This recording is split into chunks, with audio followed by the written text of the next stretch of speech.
Western Kentucky, a little air raid system there. All right, let's check out the end zone fade here and what Garrett Wilson looked like doing it. First here at the Combine. Look at that patience. Look at that patience that we talked about earlier.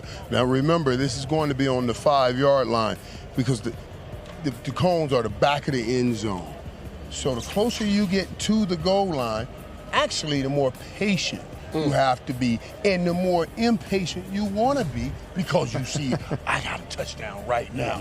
It's just going to be great to watch for these young men. Right, it's patience for you guys to be able to beat the DB, but it's patience also so the quarterback can get the ball in their hands and up in the air before you guys are already into your move and allowing the defensive back to be able to run it down. Allen Robinson was with us for the first session. He made a great point that he runs fades differently depending on if the quarterback's in shotgun or under center, whether he knows the ball's in the quarterback's hand right now or whether he's got to wait for the ball to come back to the quarterback. So, right, I got to get the ball in my hands and get the ball up in the air. The faster you run, the less chance I have to put air on it so you can go chase it down, Allen. And you said it, the number one thing, sometimes down here in the red zone and at the goal line, it's a big difference between the quarterback being under center and out the gun.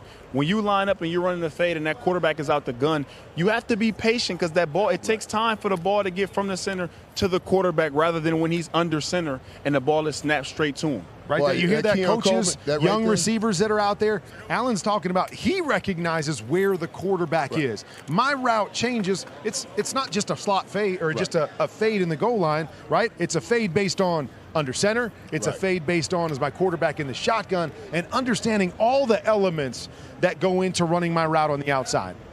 And the coach is telling them, don't go out wide. Keep it tight. Save room for the throw because now as you pass that corner, now the corner's in chase mode.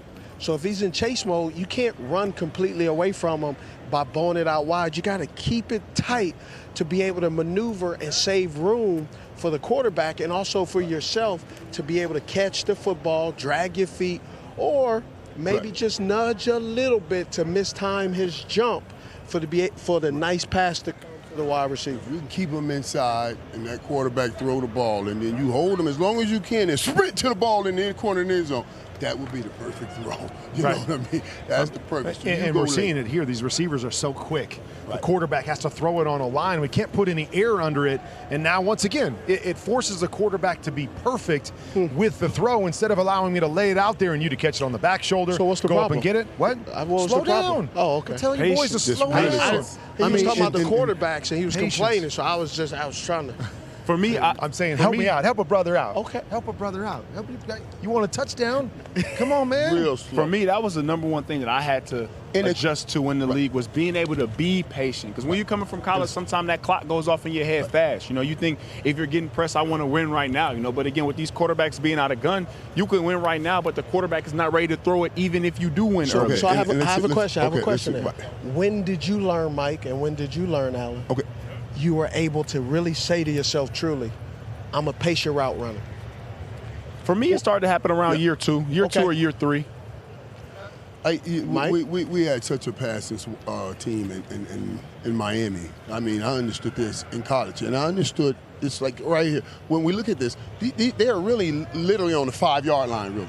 You know what I mean? That back corner is the back of the end zone. The closer you get to the goal line, the more patient you have to be. Up in the air. Good time to showcase the vert. We know that Jalen Coker had it from Holy Cross. I told you. 42.5. So did Malik Washington. 42.5 vert. Those two tying for the top spot. We'll see Washington run this route here in just a moment. Here's Ricky Pearsall, who can also get up. He can get up. My nickname for him is Slick Rick. Yeah. I mean, he can get in and out of breaks, beat you really at the line of scrimmage. I think this drill, we're going to see a little bit more inaccurate throws and rush routes with this group for some reason.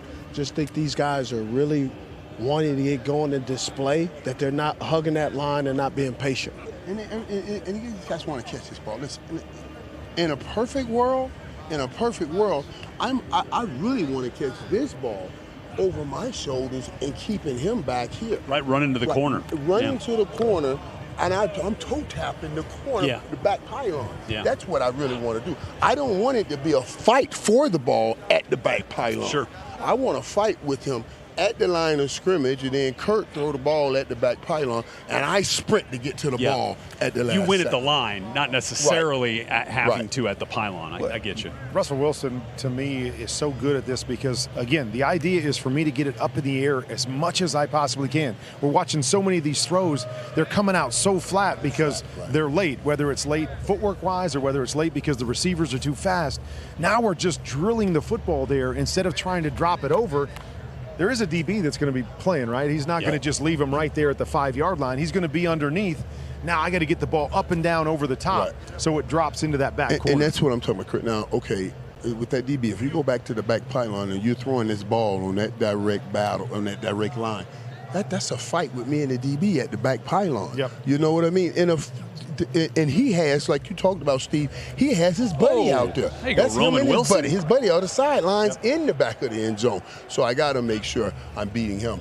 And I'm glad you brought that up because I feel like a lot of, the thought process a lot of times when you're watching these routes, oh boy, you got to have one of those 6'5" guys. You got to have one of those big red zone targets in here to run this route, and that's not what it's necessarily all about. Well, the answer to sometimes inerrant throws is height.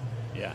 But the problem with height is all of a sudden you can throw the timing off on the height. But at the end of the day, this is about patience, and it's about ball placement. Yeah.